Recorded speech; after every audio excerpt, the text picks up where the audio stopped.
전화통화 안에서 끊어질 인맥이라면 지금 끊는 게 맞습니다. 그리고 난 다음에 식비. 식비에서 꽤 많은 부분 지출이 일어나요. 내가 돈 쓴 것도 없는데 이렇게 생각하겠지만 점심시간에 혹시 직장에서 같이 밥을 먹으러 가는 동료들 중에서 입맛 부르주아들이 있어요, 간혹. 이런 부르주아들이 있다면 그 부르주아하고는 같이 밥을 먹으러 가지 마세요. 어차피 파이어족 되고 나서 만날 사람 아닙니다. 우리가 직장에서는 그냥 친구가 아니라 직장에서 만난 사람은 그냥 동료예요. 일만 같이 잘 하면 돼요. 거기까지 선을 지키고 내가 지금 그분들한테 굳이 나 돈을 모아야 돼. 나 돈을 모아서 조기은퇴 할 거야. 마흔에 조기은퇴 할 거야. 마흔에 파이어족 될 거야. 설명할 필요도 없어요. 어차피 이해도 못해. 절약정신이 투철한 분들이라서 저렴한 곳에 가서 밥을 먹는다면 상관이 없겠지만 꼭 나는 오늘은 파스타를 먹어야 되고 셰프가 만들어주는 음식을 먹어야 되고 그리고 먹고 나서는 나는 커피 정도는 좀 우아한 곳에 가서 마셔야 돼 이런 사람이 있다면 그런 사람하고는 같이 밥 먹지 마세요. 웬만하면 도시락을 싸다니는 걸 추천하지만 만약 도시락 싸다니는 게 좀 불편하다면 본인 그 회사 주변에 있는 좀 저렴하고 괜찮은 그 식당들 한 4-5곳을 정해서 그곳을 계속 루틴으로 돌아가면서 드세요. 요즘은 유튜브 이런 것도 많으니까 그런 거 보면서 어차피 둘이 밥 먹어도 셋이 밥 먹어도 그거 보면서 먹지 않나요? 그렇잖아요. 요즘 다 그렇던데요. 그러니까 그렇게 식비는 그렇게 절약을 하세요. 그리고 밥 먹고 나서 꼭 커피를 마셔야 된다. 커피 끊으세요. 근데 커피 끊으니까 내가 너무 우울해. 나는 커피를 너무 사랑해. 그러면 믹스 커피를 챙겨서 타 드세요. 근데 만약에 난 단 거 싫어. 난 원두를 꼭 먹어야 돼. 난 프렌치 스타일이야.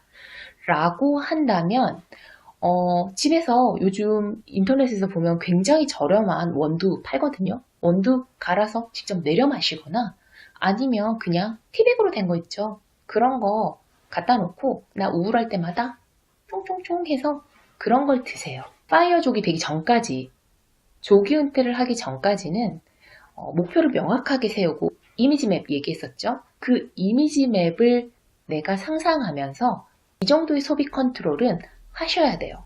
이런 소비 컨트롤이 내 몸에 배어 있고 이게 근육처럼 내게 장착이 되어 있어야 파이어족이 되고 난 이후에도 그리고 그 이후 노후의 삶도 안정적으로 유지할 수가 있습니다. 그러니까 젊었을 때 지금 좀 더 고생하자고요. 집에서 시켜 먹는 배달비 뭐 이런 것들 많잖아요. 그런 거 역시도 횟수를 한 달에 한 번으로 제한하세요. 처음에 참을 때는 힘들지 모르겠지만 집에서 내 나름 간식을 만들어 먹는 방법이 생깁니다. 꼭 내야 되는 공과금들 있죠. 잊어버리면 연체료 문다고 해서 그거 자동이체로 해놓은 경우 많죠. 자동이체 하지 마시고 직접 내세요.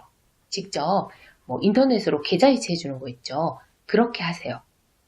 그 이유는 이 소비 컨트롤을 하기 위해서는 월급이 들어왔으면 그 월급의 돈은 10원짜리 하나까지 나가는 거를 내가 다 알아야 됩니다.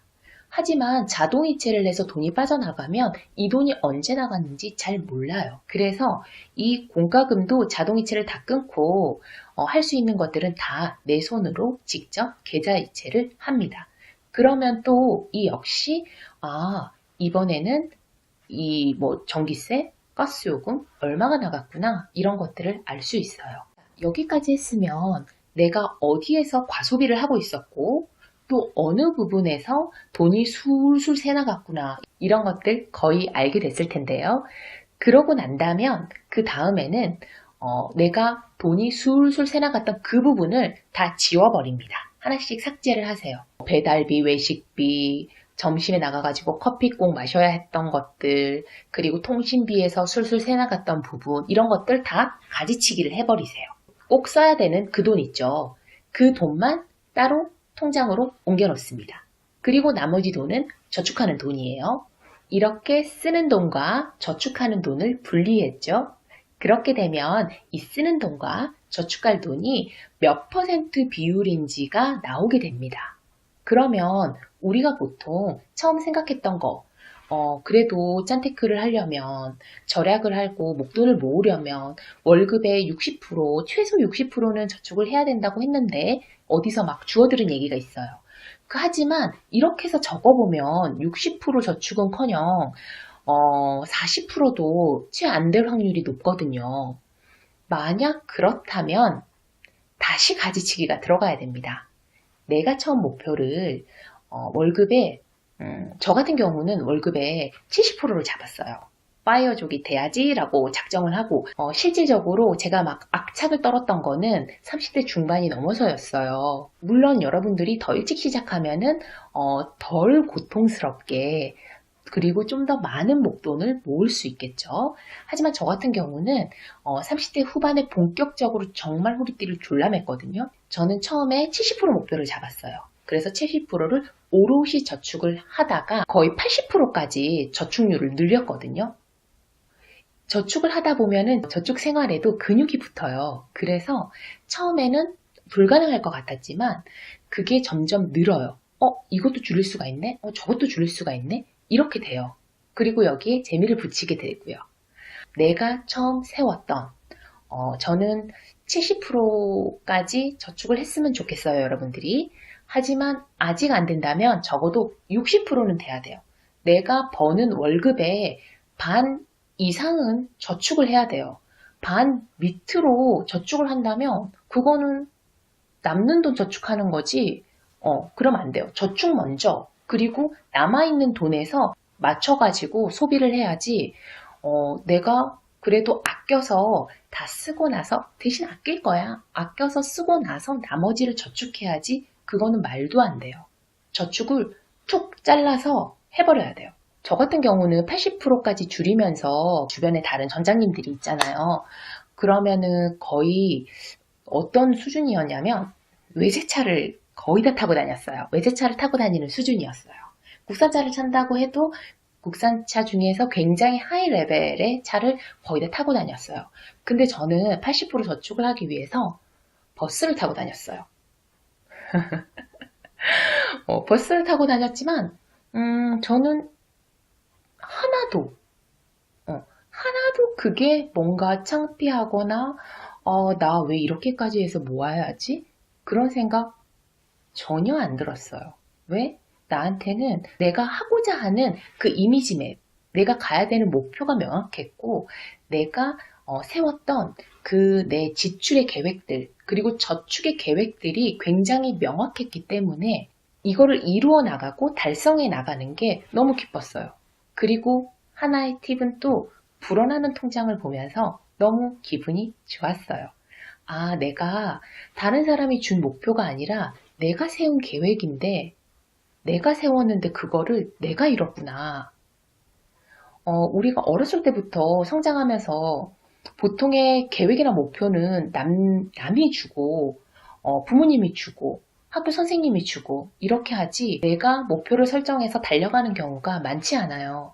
사회에 나왔더니 또 회사에서 목표를 줘. 그럼 나는 거기에 또 경주마처럼 달려가야 돼. 그런 경우가 굉장히 많거든요.